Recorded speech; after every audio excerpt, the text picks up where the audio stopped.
Selamat pagi teman-teman, temu lagi ya dengan saya Yusuf Martani. Kali ini saya mau sharing tentang apa yang pernah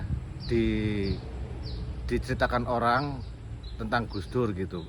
Hanya satu sedikit momen ketika Gus Dur ditanya, "Gus, bagaimana caranya bahagia?" Nah, jawabannya Gus Dur itu singkat, "Jangan memikirkan apa yang kamu tidak tahu."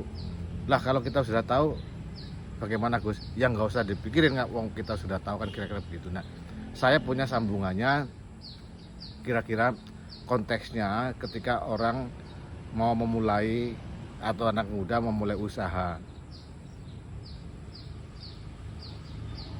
Dari mana kita mulainya? Dari yang kita bisa, dari yang kita punya, sehingga kita bisa tidak perlu memikirkan yang lain gitu. Kalau kita selalu sibuk memikirkan yang kita nggak punya, misalnya nih, oh sepertinya jualan bakso itu enak, rame, tapi kita nggak punya kemampuan untuk membuat baksonya, kemudian alatnya, nggak punya tempat di pinggir jalan dan seterusnya.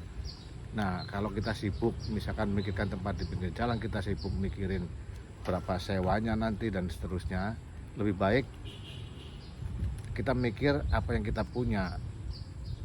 Kalau kita selalu mikir yang kita nggak punya, kita nggak akan pernah itu mampu memikirkan.